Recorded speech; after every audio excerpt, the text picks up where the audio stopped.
kita pengen tadabbur ayat supaya bisa healing perasaan kita yang sedang terluka, healing tentang beban kita. Gimana cara biar kita tuh, kalau bahasa terapis tuh rilis beban, masalah, curhat supaya rilis gitu kan, rilis curhat. Oke, itu salah satu metode. Terus apa metode lain untuk kita rilis atau kita bisa healing dengan ayat-ayat Al-Quran? Tadabbur. Jadi ada tafakkur, ada tadabbur, ada terapi. Islam itu banyak banget hal-hal yang bagus, tapi tidak ada yang lebih indah dan lebih tepat dan lebih efektif daripada terapi dengan tadabbur Al-Quran. Bukan hanya baca, tapi tadabbur Al-Quran. Menghayati, memahami pesan-pesan Allah di dalam Al-Quran. Makanya ketika Nabi punya masalah, obatnya Al-Quran.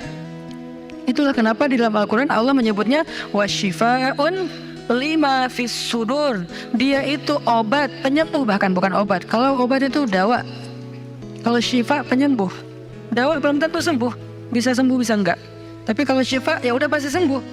Maka Allah menyebutkan Al-Quran itu sebagai bukan dawa, tapi disebutkan sebagai syifaun lima fis sudur, obat hati, obat jiwa, obat mental. Walaupun banyak ulama menganggap bahwa dia juga bisa menjadi obat fisik, dan saya percaya itu. Tetapi yang lebih dahsyat lagi adalah dia memang obat mental. Pertanyaannya, bagaimana menjadikan Al-Quran sebagai syifa, healing? Ayat-ayatnya gimana cara kita mentadabburinya? Semua ayat sama, cuman yang membedakan satu dengan yang lain fadilahnya. Tapi semua sama-sama istimewa. Jadi nggak boleh ada satupun ayat yang kita anggap nggak penting. Alif Lam Mim, apa pentingnya ya? Nun, Qaf, Shad, satu huruf doang. Enggak, biasa aja. Sehingga kita ngerasa membaca ayat itu nggak terlalu istimewa. Sama, satu huruf pun itu istimewa di Al-Quran. Kan kata Nabi satu huruf seperti 10 kebaikan. Jadi kalau kita baca Nun, udah aja, alhamdulillah udah ngaji. 10 kebaikan loh itu. Tapi kalau udah tahu 10 kebaikan, ngapain satu huruf?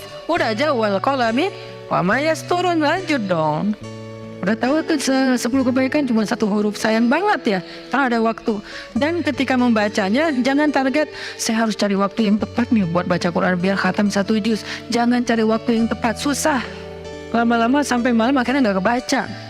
Asal ada waktu baca aja dulu, dapat 1/2 halaman, dapat 2 baris, dapat 1 baris, pokoknya baca aja dulu. Jadi tadabbur, cara untuk bisa menjadikan Al-Quran sebagai syifa, tadabbur. Bagaimana dulu Nabi, sahabat, orang-orang solih mentadabburi Al-Quran? Yang pertama adalah mereka membaca Al-Quran secara tematik, supaya kita dapat sesuai dengan problem kita, masalah kita, hajat kita. Tematik. Lagi ada masalah apa kita? Karena ayat Al-Quran turun kepada Nabi pun secara tematik, secara kontekstual. Apa yang dialami Nabi, itulah ayatnya. Al-Quran tidak turun sekaligus kepada Nabi, turun sekaligusnya itu di Lauhul Mahfuz. Lalu sampai kepada Nabi berangsur-angsur selama 23 tahun. Kenapa berangsur-angsur, Ustaz? Dan kenapa nggak urut? Turunnya yang pertama adalah Al-Fatihah dan Al-Alaq. Kenapa sekarang Al-Fatihah lalu Al-Baqarah? Kenapa enggak Al-Fatihah, Al-Alaq, kemudian surat apa lagi yang berurutan sesuai dengan urutan turun? Kenapa kok dibalik-balik, kok diacak-acak? Karena Al-Quran turun itu secara tematik, teman-teman.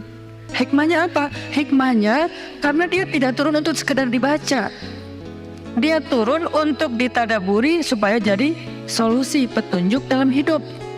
Petunjuk apa? Petunjuk terhadap masalah yang lagi dihadapin. Dan kita nggak akan dapat petunjuk kalau nggak ngerti kan?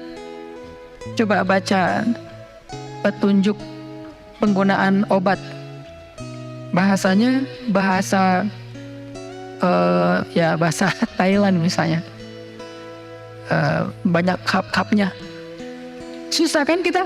Gimana berapa hari sekali? Kayaknya 5 kali sehari deh.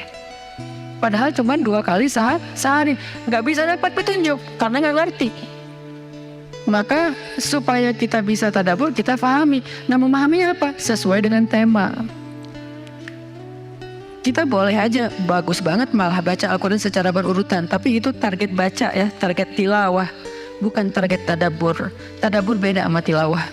Tilawah tetap dia nggak usah diganggu gugat, udah segitu aja. 1 hari 1 juz, setengah juz, 2 bulan sekali khatam, sebulan sekali khatam, itu lanjut aja udah. Karena itu memang target membaca. Tapi target tadabbur beda sama target membaca. Bikin 2 target. Kalau tadabbur memang gak panjang-panjang dan gak berurutan, tematik. Kita mau lagi masalah apa sih? Gimana kita cari temanya Ustadz? 1, bisa nyari ke Simbah Google, ayat tentang, klik keluar. Buat kita yang mungkin kita sama nih dengan saya, masih sama-sama belajar, paling gampang tadi nanya aja ke Google, pakai aja indeks. Atau cara yang lebih, ini kalau mau, saya beberapa kali nyoba soalnya, kalau mau bukan ngetes ya, kalau mau agak sedikit lebih seru nih, agak lebih seru. Tapi kalau belum berhasil jangan salahin saya ya. Kalau agak lebih seru nih, saya suka gini, pegang Quran, lagi ada masalah nih, Bismillah, ayatnya pas, wah ini saya banget nih. Bisa kayak gitu juga metodenya. Jadi kayak minta dibimbing sama Allah aja gitu. Tapi kadang-kadang dapat ayatnya tuh nggak sesuai tema saya, Ustaz, kata kita. Padahal kata Allah, ini yang kamu butuhin tuh ini nih. Bisa gitu juga dengan syarat membukanya pakai Bismillah, bukan membuka yang itu ya Allah ya, yang itu ya. Jangan maksa. Allah lebih tahu. Bismillah. Ayatnya tentang makanan. Oh mungkin kita masalahnya emang masalah berat badan mungkin, atau masalah mubazir mungkin, sehingga merembet kemana-mana. Allahu alam. Tapi kalau mau lebih jelas ya udah cari pakai yang tadi, dapat ayatnya secara tematik.